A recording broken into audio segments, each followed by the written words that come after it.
အခုကတော့ကျွန်တော်ရဲ့ trading account ကနေပြီးတော့ဘယ်လိုမျိုး analysis တွေတုံးပြီးတော့ဘယ်လိုမျိုးဒီသုံးသက်ချက်တွေကိုတုံးပြီးတော့အကျိုးမဲ့ရှာခဲ့လဲဆိုတော့ပတ်သက်ပြီးအသေးစိတ် recap လုပ်ပြီးတော့မယ့် video ဖြစ်ပါတယ်အဓိကရည်ရွယ်ချက်ကတော့ကျွန်တော် trading ကိုစမှစလုပ်နေတဲ့သူတွေကို technical နဲ့ပတ်သက်ပြီးတော့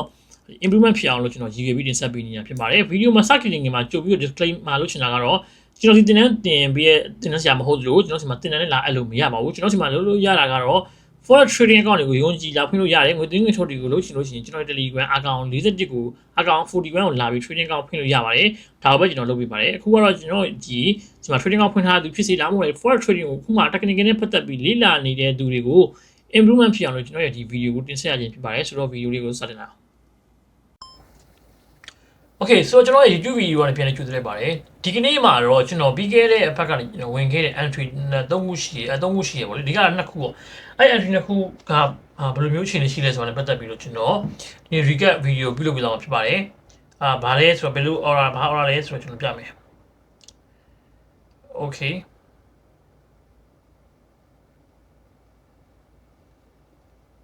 Okay ဒီ order ပေါ့လေကျွန်တော်မြင်ရအောင်ဒီ order okay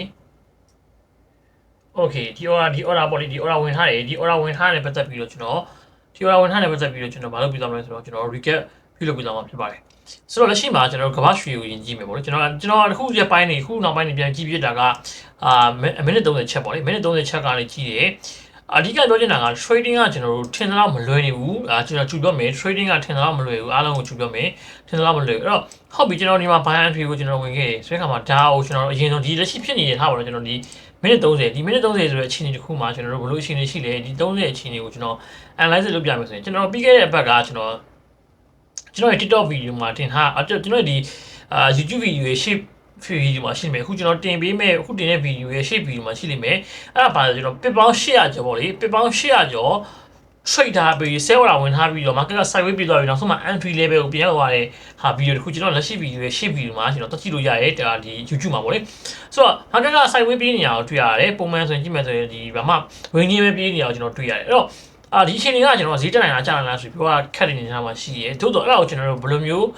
အချိန်တွေမှာရှိလဲဆိုတော့ပတ်သက်ပြီးကျွန်တော် H4 အရင်စပြီးတော့ပြပေးမယ်ပေါ့လေH4 စပြပေးမယ်အဲ့တော့ H4 မှာကျွန်တော် trial sign ဆွဲမယ်ဆိုရင်အနည်းဆုံးကျွန်တော်ကြည့်အလွယ်ကူဆုံးကြည့်မယ်ဆို trial မှာဖြစ်နေဆိုကျွန်တော်ဒီဒီမှာပြပေးမယ် okay okay ဒီမှာဘာဖြစ်နေလဲဆိုကျွန်တော်ဒီ F1 ဖြစ်နေအမြင်ရမယ် F1 နေဘာဖြစ်သွားလဲဆိုရင် F1 နေ break ပြီးတော့ကျွန်တော် down trend ဆင်းနေတာမြင်ရအားလုံးမြင်ရလိမ့်မယ်ပြန်ကြည့်မယ် F1 နေကျွန်တော်တို့ဒီ break ပြီးတော့ဒီ down trend ဆင်းနေတာကိုတွေ့ရလိမ့်မယ်ဒါကျွန်တော်က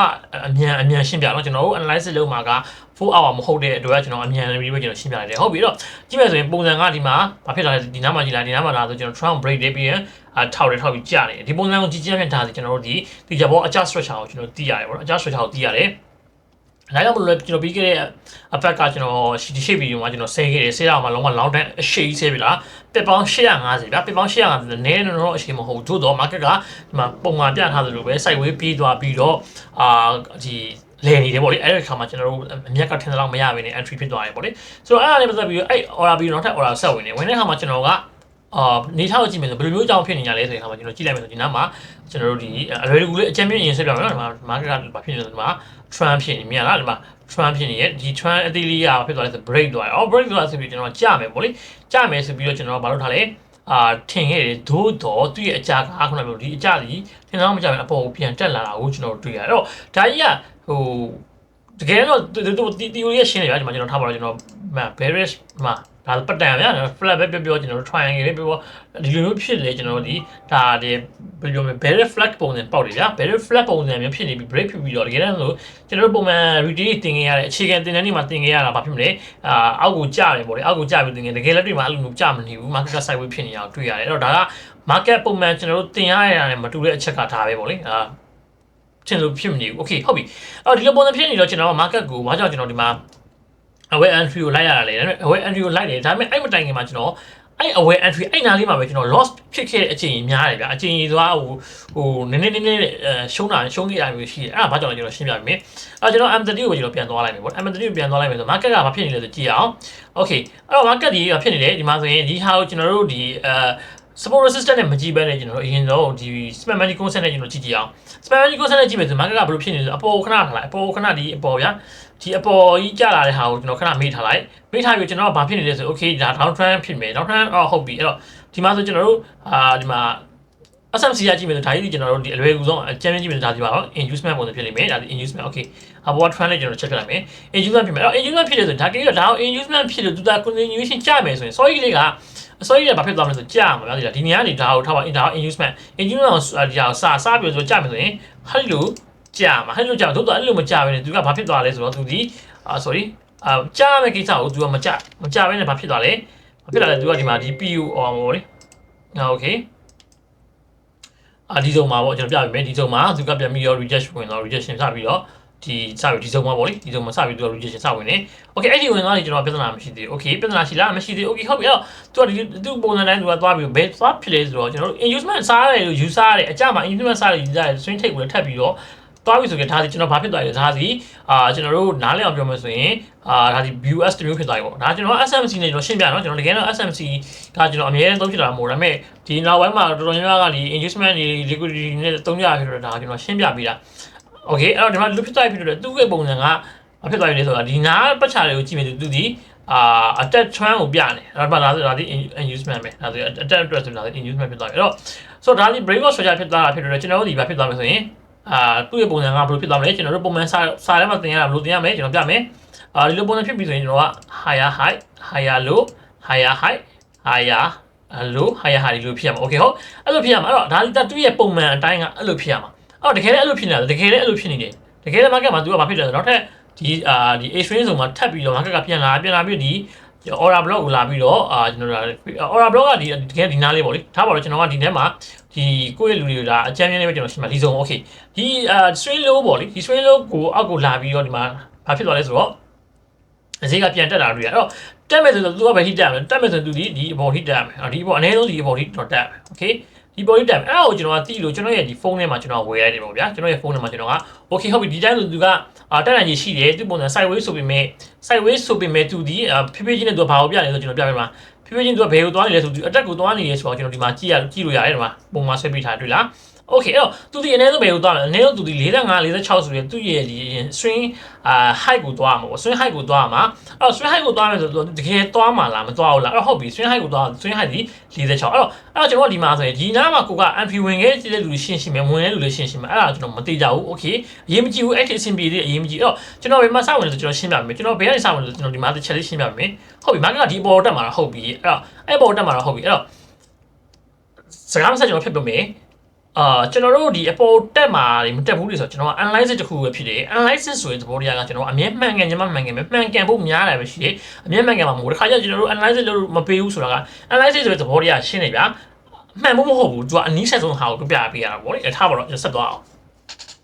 okay ဆက်သွားတဲ့အခါမှာကျွန်တော်ဒီမှာကြည့်အောင်okay ဒီမှာဒီ PDF ကိုကြည့်လိုက်မယ်ဆိုဒီ PDF မှာကျွန်တော်ထားပါတော့ကျွန်တော်ဒီနားလေးတစ်ထိပဲကျွန်တော်တို့မြင်ရတယ်ဆိုကြပါတော့ market ကိုဒီနားလေးတစ်ထိပဲ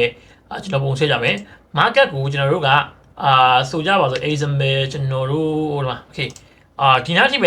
ဲမြင်ရဆိုကြပါစို့ဒီနားထိပဲမြင်ရဒီနောက်ကဟာမြင်ရအောင်ဆိုကြပါစို့အဲ့ချိန်မှာကျွန်တော်တို့ကြည့်မယ် market ကဘာဖြစ်သွားလဲဆိုဒီနားမှာကျွန်တော်တို့ဒီမှာ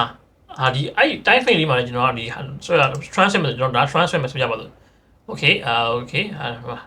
တကယ်ဒီနားလေးဆွဲရမှာပေါ့ဒီနားလေးကျွန်တော်ပြမယ်ဒီ string low နဲ့ဒီ string low နဲ့ဒီ string low နဲ့ကျွန်တော်ဆွဲလိုက်ဗျာ okay အဲ့ဒီမှာဒီလိုလေးဆွဲလိုက်ဒီလိုဆွဲလို့ရှိရင် market က trend ကျိုးသွားတယ်trend ကျိုးသွားပြီးတော့ဘာဖြစ်သွားလဲဆိုတော့ trend ကျိုးသွားပြင်မဲ့လေသူကအောက်ကိုမကျဘဲနဲ့ဒီအပေါ်ကိုဆက်တက်သွားတာတွေ့ရမြင်လားဒီပေါ်ဆက်တက်သွားတာမြင်ရပြင်ထားစီကျွန်တော်ရဲ့ဒီဟာမှာဆိုဒီဟာဥစ္စာဒီနောက်ကဖြစ်ခဲ့ swing ဒီဒါ trend line liquidity ရှိထားတဲ့ zone ပဲအဲ့တော့ဒီနေရာဒီနောက်တစ်ချိန်မှာပြန်လာလို့ရှိရင်သူဒီဘာဖြစ်လာလဲဆိုတော့အဲ့နေရာကိုထိပြီးတော့ market ဒီပြန်တက်နိုင်ကြီးရှိတဲ့ဟာ theory ရှိဘာကြောင့်လဲဒါကသူက trend ကို break ပြီးတော့ trend ကို break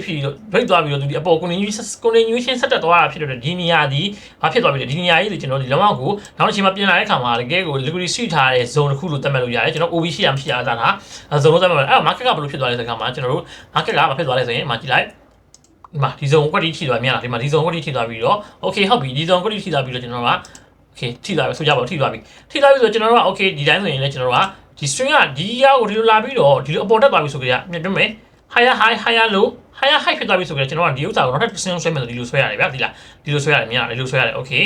ဒါဆိုကြည့်မယ် အော်ဒီဟာကိုကြည့်မယ်ဆိုတော့ okay ဒီဟာကြီးဒီမှာဒါဒီ trend ခုနအရှိအတိုင်းပဲဒါ trend ကိုကျွန်တော်ကဒီ trend ရှိရဲ့နေရာလေကျွန်တော်ဒီ break သွားတယ် break သွားတာဟုတ်ပါပြီအဲ့ break သွားပြီးတော့သူပြတ်တက်မယ်ဆက်တက်ခဲ့သည်ရှိတော့ဘာဖြစ်မလဲဆို market ဒီဆက်တက်ခဲ့လို့ရှိရင်အဲ့တက်ခဲ့တဲ့ low ဒီကျွန်တော်ကဘာဖြစ်လဲဆိုနောက်တစ်ချိန်မှာပြန်ပြီးခုနလိုပဲဘာဖြစ်သွားမလဲဒီနေရာလေးပြန်ပြီးတော့နောက်တစ်ချိန်မှာပြန်ဝယ်တင်းတဲ့ zone တစ်ခုနေကျွန်တော်ကရှိသွားပြီဒီနေရာလေးနောက်တစ်ချိန်မှာပြန်ဝယ်တင်းတဲ့ zone တစ်ခုနေရှိသွားပြီကျွန်တော်ကဟုတ်ပြီကျွန်တော်ကအဲ့ဒါကြောင့်မို့ကျွန်တော်ဒီ zone မှာကျွန်တော်ရဲ့ phone ထဲမှာရှိတဲ့ကျွန်တော် zone မှာဆိုကျွန်တော်ကဒီ80ကျော်ပေါ့80ကျော်ဆို zone မှာကျွန်တော်ဝယ်တယ် okay ဟုတ်ပြီသူပြန်လာတယ်ပြန်လိုက်အောင်ဒီနေရာမှာကျွန်တော်ဝယ်တယ်အဲ့မှာဆိုကျွန်တော်အရှုံးတွေရှိတယ်ဗျအဲ့နေရာမှာဝယ်တယ်ဒီမှာကျွန်တော်ပုံမှန်ပြထားတယ်အဲ့နာမှာဝယ်တယ်သို့တော့ကျွန်တော်အဲ့နာမှာအရှုံးလေးတွေရှိတယ်ဘာကြောင့်လဲဆိုတော့ကျွန်တော်ပြပြမယ်ဘာကြောင့်အရှုံးရှိလဲဆိုတဲ့အခါမှာ market ဒီကျွန်တော်ပြော trading ကထင်တယ်လို့မလွယ်ဘူးရိုးရှင်းတယ်မှန်တယ်သို့တော့ထင်တယ်လို့မလွယ်ဘူးဆိုတာကိုကျွန်တော်ဗမာသက်သက်ပြန်ဒီမှာတစ်ချက်ပြမယ်။အော်ကြည့်လိုက်ဒါကိုကျွန်တော်တို့ဒီမှာokay candlestick ဖွင့်လိုက် boom ဖွင့်လိုက်လို့ရှိရင် market ကသူထင်ထားတာတဲ့ပေါ့ကျွန်တော်တို့ထင်ထားတဲ့စုံကထားပါတော့ဒီ84ဆိုရင်သူ့ရဲ့သွားပါစီက64လောက်ထိဆင်းသွားတယ်ဗျာ64လောက်ဆိုပစ်တရလောက်ထိကိုဆင်းသွားဖြစ်တဲ့တုံတန် emotion မနိုင်တဲ့လူဆိုအဲ့ဒီမှာဒီဆဲတွေဝင်သွားနိုင်တယ်အဲ့တော့ market ကြီးကဒီစုံဆိုပေမဲ့သူဒီစုံအများကြီးကြော်ပြီးမှသူကဘာလုပ်လဲဆိုရင်ပြန်ပြီးတော့ပူပွက်ပြန်လာတယ်အဲ့ဒီခါမှာကျွန်တော်ကဘာဖြစ်လို့ဆိုကျွန်တော် okay အဲ့ဒါဆိုကျွန်တော်ဝယ်မယ်ဆိုကျွန်တော်ဝယ်ခဲ့တယ် order နှစ်ချောင်းပါတယ်ပါပြီးတော့ခါမှာဟုတ်ပြီပြန်သွားမယ် order နှစ်ချောင်းပါခဲ့ကျွန်တော်ဖိုင်ဝင်ခဲ့ပြီပေါ့ဗျာဝင်ခဲ့ပြီ okay သွားမှာဒီကျွန်တော်ဒီအနည်းဆုံးဒီသွားမှာဒီရှိသွားမယ်မှန်ဒီရှိသွားမယ်ဒီစက်ကွန်လေးသွားမှာတော့မှန်တယ်ဆိုပေမဲ့ကျွန်တော်ကခုနကတိုင်းဖိန်ကြည့်ထားတဲ့တိုင်းဖိန်ဒီဟိုအပေါ်တိုင်းဖိန်အကြီးကြည့်ထားတာပြည့်တော့သူမရှိဘူးဆိုရင်တော့အနည်းဆုံးသူ့ရဲ့ market သွားမဲ့ level ကြီးကျွန်တော်ပြမယ် market သွားမဲ့ level ကြီးကျွန်တော် okay ရှင်းပြမယ် market သွားမဲ့ level ကြီးဒီက30ခွန်ကအနည်းဆုံးသွားမယ်30ခွန်အနည်းဆုံးသွားမှာဖြစ်တယ်ကျွန်တော်ရဲ့ဒီမှာကျွန်တော်ရဲ့ဖုန်းထဲမှာဆိုကျွန်တော်ပြမယ်ကျွန်တော် TV ကို30ခွန်ထားထားတယ်တော့30ခွန်မထားတော့ဘယ်နဲ့ကျွန်တော်နောက်ပိုင်းမှာဘယ်လောက်ထိထားလိုက်လဲဆိုရင်ကျွန်တော်ရဲ့ဒါကို40ကျော်ထိကျွန်တော်ထားတယ် TV ကိုအမြင်ရလာပြီ TV ကို40ကျော်ထိကျွန်တော်ထားထားတယ်အခုထိတော့မထိသေးဘူးokay TV ကိုကျွန်တော်တို့ဒီ40ကျော်ထိထားထားတယ်မထိသေးဘူးအဲ့တော့ပြောပြနေတာကဟုတ်ပြီအကေဆက်သွားလိုက်မယ်ကျွန်တော်အပြင်ကြောင်းအဝင်ကြောင်းပါခဲ့ပြီဆိုကြပါတော့ဒီမှာကျွန်တော်အဝင်ကြောင်းပါခဲ့ပြီအဲ့မှာကျွန်တော်ထပ်ပြီးတော့ဘာဆက်ဖြစ်လဲဆိုကျွန်တော်ဟိုခုနပြောခဲ့တဲ့အတိုင်းပဲကျွန်တော်တို့ trend ပြန်ဆွဲတယ်ဒီမှာ market ကဆက်တက်သွားပြီပြင်းတက်သွားပြီokay တက်သွားပြီဆိုတော့ကျွန်တော်တို့ကဒီမှာ trend line ဆွဲတယ်မှာကြည့်လိုက်ကျွန်တော်ခုနပြောလို့ trend line မဆွဲလိုက်ဘူးလားဆွဲလိုက်တယ်ဆွဲလိုက်တဲ့အခါမှာအဲ့မှာမတိုင်ခင်ကလေးကကျွန်တော်တို့ကဒီမှာကျွန်တော်ပြောအဲ့မတိုင်ခင်ကဒီမှာ trend line ကျွန်တော်ပြမယ်အဲ့မတိုင်ခင်ကဒီမှာ market ကဒီလောက်လေးရှိတယ်ကြည့်တယ်လားမသိဘူး။နားမှာကျွန်တော်ဒီလိုလေးရှိတယ်။ Okay ဒီ swing ရှိတယ်ဒီ swing ရှိအဲ့တော့ဟုတ်ပြီဒီ swing ကိုရှိမယ်ဆိုဒီ swing ကဒီမှာဒီဟာလေးဆိုရင်သူကတရားကို break ဖြစ်သွားတယ်မြင်ရလားမသိဘူးဒီမှာပြန်ရတယ်မှာဒီ trend ကကျွန်တော်ပုံမှန်ဆွဲထားပေးတဲ့ဒီ line လေးကိုဘာဖြစ်သွားလဲ market က break ဖြစ်သွားတယ် break ပြီးတော့အပေါ်ထပ်ပြီးတော့ဆက်တက်သွားဖြစ်တယ်ဒီခုနတက်ခဲ့ဒီ zone လေးဒီကျွန်တော်ဒီ low zone လေးကျွန်တော်မှာနောက်တစ်ချိန်မှာပြန်ပြီးတော့ခုနလိုပဲပြန်ပြီးတော့ away ဖြစ်ရမယ် line နေနဲ့ပြန်ပြီးတော့ရက်ဒီမှာ okay ဟုတ်ပြီအဲ့တော့ကျွန်တော်ကနောက်တစ်ချောင်းကိုအဲ့မှာကျွန်တော်ဝင်နေဗျာအဲ့တော့နောက်တစ်ချောင်းတတိယတစ်ချောင်းဖြစ်တယ်အဲ့ညမှာဒါပေမဲ့အဲ့ညမှာလည်းကျွန်တော်ရှင်းမမြင်ဘူးဗျကျွန်တော်ရှုံးသွားတယ်ရှုံးသွားတယ်ဘာကြောင့်ရှုံးသွားလဲဆိုတော့ကျွန်တော်ရှင်းပြမယ်ဘာကြောင့်လဲဆိုတော့ market ကလည်းမကြည့်လိုက် boom okay မှန်တယ်တိုးတော့သူကဒီစုံကြီးကျွန်တော်တို့ရဲ့အချိန်မှာပြန်ပြီးတက်မဲ့ဇီရန်စုံဆိုပေမဲ့လက်တွေ့မှာသူကဘာဖြစ်သွားလဲဆိုတော့အများကြီးဆင်းချသွားတယ်အဲ့တော့ကျွန်တော် stop loss မထားဘူးတော့လူစင်တော့ဘာမှမဖြစ်ဘူးဆိုတော့ stop loss ထားရလူစင်တော့ဘာဖြစ်သွားမလဲဒီညမှာရှုံးသွားမှာဗျဒီညမှာရှုံးသွားမယ်မြင်ရလားမသိဘူးအဲ့တော့ဒီမှာကြည့်မယ်ဗျာဒီမှာဆို market ကမကြည့်လိုက်ဒီ candlestick လေးကိုကျွန်တော်ပြမယ် market ဒီမှာကြည့်လိုက်အဲ့မှာတုံးတဲ့ emotion နိုင်တယ်ဆိုကျွန်တော်ဒီမှာထားပါတော့ကျွန်တော်ကပုံမှန်ဆို1အရင်တော့1 minute ကြည့်ရဆိုပြီးနောက်ပိုင်း1 minute မကြည့်တော့ကျွန်တော်အဲ့လောက်ထိလို့ show မခံဘူးအဲ့ဒီမှာဆိုဒီမှာ market ကဒီဆိုတာကို liquidity ရှိပြီးတော့ဘာဖြစ်သွားတက်သွားမြင်လား liquidity ရှိပြီးဒီမှာမြင်လားဒီမှာဒီ candle လေးတွေ liquidity ရှိပြီးအပေါ်တက်သွားအဲ့တော့ပုံမှန်လူတယောက်ဆိုရင်ကျွန်တော်ဒီ entry ကမှန်ပြီးတော့ကျွန်တော်ယူဆတယ်မှန်ပြီးတော့ယူဆပြီးတော့ကျွန်တော်ကင်ထားတယ်ကင်ပြီးတော့ဘာဖြစ်လာလဲသွားတဲ့အခါမှာဒီမှာဆိုရင်ဒီမှာထားပါတော့ stop loss hand ပါအဲ့လိုပဲနောက်တစ်ချိန်ပြန်ပြီးတော့ market ကဘာဖြစ်သွားဒီဟာကိုထပ်ပြီးတော့လာ market ကဒီဟာကိုထပ်ပြီးတော့ဒီဟာဒီအရှိညီအောင်အရှိနဲ့ဘာဖြစ်တော့ညီအောင်အရှိထပ်ပြီး stop loss ထပ်ဟန်ပြီးတော့အပေါ်ပြန်တော့အဲ့တော့ဒီမှာကြည့်မယ်ဆိုရင် market ကတကယ်ကိုကျွန်တော်ကဒီတက်ပြီးဆိုတဲ့ပုံစံမျိုးနဲ့ကျွန်တော်ကခုနကျွန်တော်ပြထားတဲ့ zone မှာပဲတက်ပြီးဆိုတဲ့ပုံစံမျိုးနဲ့ပြပြီးတော့နောက်ထပ်ပြီးတော့ကိုထပ်စားအဲ့လိုမြင်ရလားဒီမှာဒါကကျွန်တော်ပြောတဲ့ trading ဟာထင်တော့မလွယ်ဘူးဆိုတဲ့ဟာဒီမှာအဲ့တော့အပေါ်တက်တာတော့တက်သွားမှာစောင့်ကြည့်ရလဲကျွန်တော်ပြောထားပြီးတက်သွားဖို့ရှိတယ်သို့တော်ညာလေအခုလိုမျိုး market ကြီးကျွန်တော်ရဲ့ stop loss တွေကိုတအားစားပြီးမှကို liquidity share ယူပြီးမှတက်သွားတာဖြစ်တော့တုံဆိုရင်ကျွန်တော်ကရှုံးဖို့များတယ်ကျွန်တော်တို့ကိုယ်တိုင်လည်းဘယ်လောက်ပဲကျွမ်းကျင်ပါစေဦးမလားအဲ့လိုနေရာမှာဆိုကျွန်တော်ကရှုံးနေပေါ့လေအဲ့တော့တခြားလေးကိုလေ့လာဖို့လိုရတယ် trading ကလွယ်တယ်သို့တော့တအားခက်တယ်ဆိုတာဒါကိုပြောနေတာအဲ့တော့မတက်သွားပြီးတော့ကျွန်တော်တို့မှာအပေါ်ထိတက်သွားမှာပြန်ကြလာမြင်လား spike နဲ့ပြန်ကြလာဒါဘာကြောင့်လဲဆိုတော့ရှင်းနေပါသူရဲ့ပုံစံကဟိုအပေါ်ထိတက်သွားကျွန်တော်ပြောထားတဲ့ကျွန်တော်30ကျော် ခွန်40ထိတက်သွားနိုင်တယ်ဒါပေမဲ့ဘာကြောင့်မလို့သူကအပေါ်ထိကိုတက်ပြီးမှဒီအောက်ကိုအချောင်းကြီးနဲ့ပြန်ဆင်းလာရတာလဲလို့မီးလို့ရှိရင်ကျွန်တော်ရှင်းရှင်းလေးပဲအဓိကဒီကျွန်တော်ဒီဟာကိုဒီအပေါ်မှာစားထားတဲ့ asset တွေရှိတယ်ဒီပေါ်မှာ asset တွေရှိပြောချင်တာကဟိုကျွန်တော်ခုနပြောခဲ့တဲ့H4 ကန်တွေရကျွန်တော်က H4 ချက်ရသူကသဘောတရားရှင်းနေပြီသူကဘယ်လိုမျိုးဝင်လဲဆိုသူကဆဲသမားတွေကဘယ်လိုဝင်လဲဆိုကျွန်တော်ထားပါဒီလိုဝင်ရင်သူက stock loss ကိုဒီလောက်ထိထားပါနေတော့သူကဒီကန်ရဲ့ state အပေါ်မှာထားပြီးမှသူကဒီလိုမျိုး sell entry ဝင်ကြမှာဗျာset entry တွေကဒီလိုဝင်ကြမှာဒီလိုဝင်ကြမှာဖြစ်တယ်အဲ့လို set entry တွေကိုဝင်တဲ့လူရှင်းအောင်လို့တက်တက်ကိုအပေါ်ကို store တော့ထိအောင်လုပ်သွားတယ်လုပ်ပြီးမှသူ့ကိုအောက်ပြန်ကျလာတယ်ဆိုတာကလေဘာကြောင့်ပြန်ကျလဲဆိုရှင်းရှင်းလေးပဲဒီအပေါ်ကရောက်လို့ရှိရင် buy store limit နဲ့ဝင်လို့ရှိရင်မယ်တော့ buy store နဲ့ဝင်လို့ရှိရင်မယ်ဒီလိုမျိုးအပေါ်ဖောက်သွားလို့ရှိရင်buy store order ပွင့်အောင်ဆိုပြီးလုပ်ထားတဲ့ဒီ retail trader တွေရှိပါဒီအပေါ်ရောက်လို့ရှိရင်order ပွင့်အောင်ဆိုပြီးလုပ်ထားတဲ့လူရှိအဲ့လူတွေကိုလည်း store တော့ထိအောင်အပေါ်ကို buy order ဖွင့်ပြီးအောက်ကိုဒွိင်းထိုးကြပါဒါကကျွန်တော်ပုံမှန် liquidity ရှိတဲ့ပုံစံအဲ့လိုမျိုးပဲကျွန်တော်တို့ H4 မှာထိုးနေတော့မယ်ကျွန်တော် H4 မှာဘာကြောင့်မလို့အခုကတော့ဈေးကဒီမှာ4000မှာ4000တက်မှာပိတ်သွားတယ်ကျွန်တော်ရဲ့ဒီမှာပုံမှန်လည်းကျွန်တော်တို့လည်း4000အတိမှာပဲကျွန်တော်ဒီ order ပိတ်သွားတယ် TP မထိသေးဘူးများ TP မထိသေးဘူးorder TP မထိသေးဘူး4000အတိမှာပိတ်သွားတယ်4000အတိမှာပိတ်သွားတယ်အဲ့တော့မင်းရရှိတာကဟုတ်ပြီအဲ့4000အတိမှာပိတ်သွားတော့ဘယ်လိုဖြစ်နိုင်ရရှိလဲဆိုကျွန်တော်ကခုဒီလိုမျိုး spike ကြီးမြင်ရအဲ့လို spike လို့ပဲကျွန်တော် H4 ပြန်ကြည့်မယ်ဆိုထပ်ဖြစ်ဖို့များတယ်ဘာကြောင့်လဲဆို H4 မှာကျွန်တော်ပြထားတယ်ဒါတွေကျွန်တော်ပြန်ဖျက်လိုက်မယ်ကျွန်တော်ဒါတွေကိုပြန်ဖျက်လိုက်မယ်ဒါတွေပြန်ဖျက်လိုက်မယ် H4 မှာကျွန်တော်ပြထားတဲ့ပုံစံတိုင်းဆိုဒီမှာကြည့်လိုက်ဒီမှာဒါဒီ very flat ပုံစံမျိုးကျွန်တော်ဒီယူဆလို့ရတယ်ကျွန်တော်ဒီပုံစံမျိုးဖြစ်နေအဲ့တော့ဒီပုံစံမှာဖြစ်မယ်ဆိုဒီပုံစံကိုကြည့်မယ်ဆိုရင်လူတွေကဘာလို့ကြမလဲဆိုဒီပုံစံတိုင်းဖြစ်မယ်ဆိုကျွန်တော်ပုံမှန်ကျွန်တော်တို့ H4 သမားတွေ legit သမားတွေကဘာလို့ legit သမားဖြစ်နေ H4 သမားတွေ long term trade တဲ့လူတွေကဘာလို့မလဲဆိုကျွန်တော်ဒီမှာဆဲမယ် okay ဒီမှာကျွန်တော်ဆဲမယ်ဒီမှာဆဲမယ် okay ဒီမှာဆဲမယ်ထားပါဒီမှာပဲဆဲမယ်ပဲထားဒီမှာဆဲမယ်ဗျအဲ့တော့ဆဲမယ်သူတို့ stop loss ဘာမှရှိနေလို့သူတို့ stop loss ဒီကျွန်တော်ခုနကပြောခဲ့တယ်44 45ဒီလိုဖြစ်နေမှာဗျာဒီလိုဖြစ်နေမှာဒီလိုဖြစ်နေမှာဖြစ်တဲ့အတွက်သူတို့ order တွေကသူတို့ long term order swing trade order တွေကဒီလိုဖြစ်နေမှာဖြစ်တဲ့အတွက်မရှိဘူးဆိုတော့ဒီလိုဖြစ်နေမှာဗျာဘာကြောင့်လဲဆိုတော့ခုနကပြောသလိုဘာကြောင့်ဒီလိုမျိုးယူထားလဲသူတို့ကokay ဒီမှာ lower high lower high ဒီလိုမျောနေတာအဲ့လိုမျော sorry ဟောပြန်ပြမယ်lower high lower high အဲ့လိုမျိုးမျောနေတာဖြစ်တော့သူရဲ့ stop loss တွေကဒီ high ရဲ့အပေါ်မှာကျွန်တော်ဒီအပေါ်မှာ asset ထားမှာဗျာ asset ထားမှာဖြစ်တဲ့ market ကလည်းအဲ့လိုမျိုးဖြစ်မယ်ဆိုရင်သူကဘာလို့လုပ်ချင်လဲဆိုရင် market ဒီအဲ့လောက်ထိလွယ်လွယ်ကူကူရိုးရှင်းသူက market ကိုပေးပြီးမမြတ်ချင်ဘူးမမြတ်ဖြစ်နေတာဖြစ်တော့သူတို့ကမဖြစ်မနေသူတို့တက်မယ်ဆိုရင်တော့ကျွန်တော်ဒီ45အထက်ခုနပြောခဲ့တဲ့ဒီ swing high ရဲ့အထက်ကိုပြန်ပြီးတော့မှအပေါ်ကိုပြန်ပြီးတော့ grab တိုင်တာဖြစ်နိုင်တယ်ဖြစ်နိုင်ရင်တစ်ခုလုံးကကျွန်တော်အဲ့အပေါ်ကိုတက်ပြီး grab မဟုတ်ဘဲနဲ့အပေါ်ကိုတက်ပြီးတော့ attack continuation ပေါ့လေဒီဟာ attack ဆက်သွားရင်လည်းသွားမယ်သို့တော့တေချာတစ်ခုကသူဒီအောက်ကိုကျကျင်နေဆိုတော့သူ့ရဲ့ပုံစံကိုကြည့်ချင်ရမယ် market ဘလုံးကြည့်ချင်ရမယ်သူဒီ44 45ကိုတေချာပေါက်ပြန်ပြီးတော့ liquidity swing နိုင်ကြီးအတော်လေးများတယ်ကျွန်တော် 100% မပြောဘူးเนาะဖြစ်နေကြီးအတော်လေးများတာဖြစ်တယ်ကျွန်တော်ကဒီအောက်က lower time frame ကျွန်တော်ခုနကြည့်ခဲ့တယ် lower time frame ကနေပြန်ပြီးတော့ market structure ပြန်ဆွဲမယ်ဆိုရင်ကျွန်တော်တို့ကဘာပြန်ဆွဲလဲဆိုတော့ aware structure ကိုကျွန်တော်ခုနပြောတဲ့ aware structure ကိုကျွန်တော်ဘယ်ကနေဆွဲလိုက်လဲဆိုရင်ကျွန်တော်ကဒီကနေကျွန်တော်ခုနဝယ်ခဲ့okay ကျွန်တော်ဝယ်ခဲ့ဒီနေရာပေါ့ဒီနေရာကနေကျွန်တော်တို့ကဘာလုပ်လိုက်လဲဆိုရင် okay ဒီနေရာကနေကျွန်တော် aware structure ကျွန်တော်ရခဲ့တဲ့ aware structure နေရာကနေဘယ်ထိကိုကျွန်တော်ကယူရမလဲဆိုရင်ကျွန်တော်ဒီ aware structure ကနေကျွန်တော်ခုနပြောခဲ့တဲ့44 45ဆိုတော့အနေအထားဒီကျွန်တော်ကယူရမယ်အဲ့တော့ပစ်ပေါင်းရမယ်တအားများတယ်ဗျာဒီလားဒီမှာထားပါကျွန်တော်96ဗျာကျွန်တော်က96ကနေနောက်ထပ်46ထိဆိုရင်ကျွန်တော်ဘလိုဝဲနေဒီပစ်ပေါင်း900ကျော်ရှိတယ်ဗျာဆိုတော့ဗျာဟိုအဲ့ပမောင်း900တွေဆိုတာကနည်းတဲ့ပမာဏမဟုတ်ပမောင်း400ကျော်900ရှိတယ်နည်းတဲ့ပမာဏမဟုတ်ဘူးဆိုတော့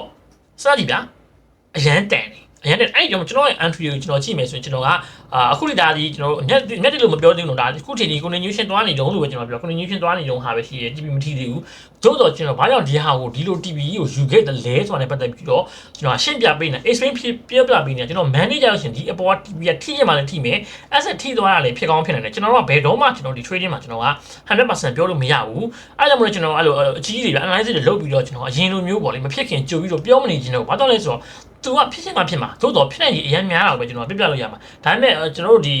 တိတ်နားမနေတဲ့လူငယ်တွေတိတ်ပြီးတော့ experience ရှိရဟာဟာအမကြီးဟိုသူကနှစ်ဖက်ပဲရှိရဗျာဝဲလူမှန်လဲမှန်ပဲရောင်းလူမှန်လဲမှန်တစ်ခါကိုယ့်ဘက်ကမှန်သွားလို့ရှိရင်သူကအရန်ကိုပျော်ပြီးတော့ profit တိုင်းမျိုးတွေရှိရအဲ့လိုမျိုးဆိုရင်တော့ကိုပဲနစ်နာရမယ်ဗောလေဒါကကျွန်တော်တို့ခုလေးမရောက်သေးဘူးသို့တော့ဒါကဘာကြောင့်လူဒီ entry ဝင်ထားတယ်လဲဆိုတာနဲ့ပတ်သက်ပြီးကျွန်တော်ကတေချာလေးကိုကြည့်ရှင်းပြပေးနေတာဗောလေရှင်းပြပေးတဲ့ဟာရှင်းပြပေးခြင်းဖြစ်တယ်အဲ့တော့ Monday မှာဘယ်လိုဆက်လာမလဲဆိုတော့ကျွန်တော်တို့စောင့်ကြည့်ရမယ်အဲ့တော့စောင့်ကြည့်ရမယ်ဆိုတဲ့အခါမှာကျွန်တော်ဗီဒီယိုဒီလောက်နဲ့ပဲကျွန်တော်နားမယ်အဲ့တော့ ကျွန်တော်ဒီဘာတင်နာမပေးဘူး disclaimer ပြန်ပြောမယ်ဘာတင်နာမပေးဘူးကျွန်တော်ဒီ trading account ဖွင့်ပေးရသူတယောက်ပဲသို့တော့ကျွန်တော်အခုနောက်ပိုင်းမှာ trading account ဖွင့်ပေးကြမလို့တော့ဘူးကျွန်တော်ရဲ့ဒီ Telegram မှာဒီ admin တွေရှိတယ်သူတို့ကဖွင့်ပေးနေတာဖြစ်လို့ကျွန်တော်က trading နဲ့ပတ်သက်တာတွေကိုကိုယ့်ရဲ့ဒီ viewer တွေကိုကျုံကျုံ knowledge ရအောင်ရှင်းပြပေးခြင်းတဲ့အတွက်ကျွန်တော်အခုလိုမျိုး video analysis လုပ်ပေးရခြင်းဖြစ်ပါတယ်ဆိုတော့ကျေးဇူးတင်ပါတယ် Okay အခုတော့ကျွန်တော် Monday မနက်ခင်းရောက်ပြီဆိုတော့ Monday မနက်ခင်းမှာပဲကျွန်တော်ပြောတဲ့ကျွန်တော်တို့မနေ့ကကျွန်တော်30ပေးခဲ့တဲ့ဟာကတော့TPT ပါ TPT 200တူပေါ့လေမြတ်သွားတယ်ဆိုတဲ့အတွက်မြင်တဲ့အတိုင်းပဲကျွန်တော်တို့ဒီအမြတ်ကတော့မြင်လားမသိဘူးအမြတ်ကတော့တော်တော်လေးကိုမမြင်ရကျွန်တော် sequential နဲ့ပြီးမှပြန်ပြီးထည့်ပေးမယ်ဆိုတော့ထိပါပြီအဲ့တော့3ချောင်းပေါ့လေ3ချောင်းထွေးတယ်အဲ့တော့ဒေါ်လာ400ကျော်ကနေဒေါ်လာ400ကျော်ရင်ဒေါ်လာ1900ကျော်မှုမှလို့ဒေါ်လာ400ကျော်ကနေဒေါ်လာ2000ကျော်ကိုကျွန်တော်တို့ကောင်းမွန်နေပဲအမြတ်ရသွားတယ်ဒါကဟိုပွင့်လေးပြောပြရင်ဗျာဒါတွေကကျွန်တော် analysis ကောင်းလို့လားမဟုတ်ဘူးကျွန်တော်တို့ဒီ trading မှာကကိုယ်လည်း analysis လည်းကောင်းရမယ်ပြီးရင်ကိုယ့်ရဲ့ကံကြမ္မာလည်းဆိုင်နေပါစီလားဒါကတချို့ကလက်မခံကြအောင်ဟာ trading မှာကံမပါဘူးကံလည်းမဆိုင်ဘူး skill နဲ့ပဲဆိုင်နေတော့တကယ် skill ပဲကံပဲပေါ့လေကျွန်တော်အခုဝင်လိုက်တဲ့ entry ကကျွန်တော်တို့သုံးသက်ထားတဲ့အတိုင်းပဲအတော်လေးကိုမှန်မှန်ကန်ကန်တိတိကျကျကိုရောက်သွားတာအားလုံးမြင်လိမ့်မယ်ဒါနဲ့ပတ်သက်ပြီးတော့ကျွန်တော်ရှေ့ video မှာဒီလိုဖြစ်ခင်ကကျွန်တော်recap အနေနဲ့ကျွန်တော်တစ်ချက်ရှင်းပြပေးထားပေါ့လေဆိုတော့ကျွန်တော်ရှင်းနှစ်ကြောင်းပဲပြောလိုက်တယ်တတိယကြောင်းတော့ကျွန်တော်ပြောဖို့မေ့ပါတယ်ပေါ့အဲ့ဒီကမနေ့ကကျွန်တော်တတိယကြောင်းနဲ့ပတ်သက်ပြီးတော့ပြောမေ့သွားတယ်တတိယကြောင်းကတော့ရှင်းပါတယ်ကျွန်တော်တတိယကြောင်းကတော့မြင်ရလားမသိဘူးဒီမှာဒီမှာ okay ဒီမှာကြည့်တာကဆိုကျွန်တော်တို့မနေ့ကပြောရကျွန်တော်နိုင်ခွက်ချက်ဖြစ်တယ်နိုင်ခွက်ချက်ရမှာသူကဒီတတိယကြောင်းဝင်လိုက်တဲ့နေရာဘယ်လိုမျိုးဝင်လာလဲရှင်းရှင်းလေးပဲပေါ့လေဒါဒီမှာ trend လေးအသေးလေးရှိတယ်မြင်ရတာ down trend အသေးလေးရှိတယ် down trend အသေးလေးရှိတယ်ဆိုတော့ဒီ down trend အသေးလေးကို market ကဖောက်သွားတယ်ပေါ့ဖောက်သွားတာဖြစ်တော့ဒီမှာကျွန်တော်ဒီနားမှာပြန်ပြီး retreat ပြန်လာတဲ့အချိန်မှာကျွန်တော်တို့ဒီ buy entry ကိုဝင်လိုက်တယ်ပေါ့လေဒီ buy entry ဝင်လိုက်အဲ့ဒါတတိယ order ဖြစ်တယ်တတိယ order ဒီဖွင့်နေပြီးတော့မနေ့ကဘာကြောင့်မပြောလဲဆိုတော့အဲ့ဟာကမေးနေရကြောင်းပြီးအဲ့ကောင်တွေကအရန် risk များတယ်ဗျာဒီလား risk များတယ်အဲ့ဟာကိုကျွန်တော်ဝင်ခဲ့တယ်တို့တော့အဲ့ဟာကိုဝင်တော့ကနှစ်ကြောင်းလောက်ထင်တယ်ကျွန်တော်ထင်တာမဟုတ်ဘူးနှစ်ကြောင်းလောက်တစ်ကြောင်းလောက်မသိဘူးကျွန်တော်အဲ့နားလေးမှာပဲ stop loss ထိရပေါ့လေ stop loss တွေကျွန်တော်ထိရကျွန်တော်ပုံမှန်လေးပြပေးမယ်အဓိကတော့အရန်ကိုပေါ့လေ market အဲ့နာမထီဘူးမလို့ဟိုရှိမှာပဲထိတာအဲ့နာတော့တစ်ချက်ချင်းနဲ့ order ဝင်သွားတယ် TV ထိပါသွားတယ်ပေါ့လေဆိုအဲ့နာဒီနောက်ဝင်တဲ့တတိယ order ကတော့အရန်ကို risk များပါတယ်ဒါကတော့ကျွန်တော်တို့ဒီအများနဲ့မလုပ်တင်တဲ့အချိန်မှာပါတယ်ဒါအများနဲ့မလုပ်တင်ဘူးသို့တော့ဒါကသူကျွန်တော်လည်းဘာကြောင့်ဝင်လာလဲဆိုတော့အောက်မှာလည်းဟိုကအမြတ်ဝင်တာအမြတ်ရထားပြီးသားဖြစ်တဲ့အတွက်ဝင်လိုက်တာပေါ့လေဆိုတော့ကျွန်တော်ပြထားတဲ့ analysis video ရှေ့ကပြောခဲ့တဲ့ video နဲ့ရှင်တော့အားလုံးနားလိုက်ကြတယ်ပြောနေတယ်ဒါက analysis ကောင်းဝင်တစ်ခုနဲ့မပြီးဘူးကျွန်တော်အမေနဲ့ပြောသလိုပဲကျွန်တော် analysis လည်းကိုကကျွမ်းကျင်ရှိရမယ် emotion နဲ့နိုင်ရမယ်ပြီးတော့ကိုယ့်ဘက်ကလည်းကန်တရားတစ်ခုရှိလို့လေဗျာဒီလားကန်တရားတစ်ခုလို့လေဘလို့ကျွန်တော်တို့ဒီ market မှာ 100% မှာကြောက်မမြက်လေရှင်းလေးဗျာကျွန်တော်တို့ analysis ဒီဆောင်ရမ်းတော်နေတယ်ကျွန်တော်တို့ဒီဆောင်ရမ်းမမြက်ဘူးဘာကြောင့်လဲအနည်းဆုံးတော့ကျွန်တော်တို့မှာလည်းကိုရဖို့အခွင့်ကန်ကြမှာရှိဖို့လိုရတယ်စကေးလေးရှိဖို့လိုရတယ်အဲ့နှစ်ခုပေါင်းမှာပဲကျွန်တော်ကemotion ပါမယ်ပေါ့လေ emotion လေးလို့ညီဖို့လည်းလိုရတယ်ဒါတွေပေါင်းမှဆိုကျွန်တော်ခုလိုမျိုးရမှာဖြစ်ပါတယ်ဆိုတော့အားလုံးအဆင်ပြေကြတယ်မျိုးလေးမှာလည်းကျွန်တော်disclaimer တိုင်းတင်ပြောမှာဆိုကျွန်တော်တင်တန်းနေမဖွင့်ပါဘူးဘာတင်တန်းမှလည်းတင်မပေးပါဘူးဒါကကျွန်တော် trading ကျွန်တော်ဒီ trading account တွေဖွင့်ပြီးဝန်ဆောင်မှုပေးတဲ့လူကြောက်ဖြစ်တယ်ဒီနေရာမှာကျွန်တော် entry နဲ့ပတ်သက်ပြီးတော့ကိုယ့်ရဲ့ view ပါတယ်အဲ့တော့ကျွန်တော် trader တွေရောဟို knowledge ရအောင်ကျွန်တော်ကရှင်းပြပေးခြင်းဖြစ်ပါတယ်ဆိုတော့ကျွန်တော်ရဲ့ video ဒီလောက်နေပဲနားပါမယ်ဆိုတော့ကျေးဇူးတင်ပါတယ်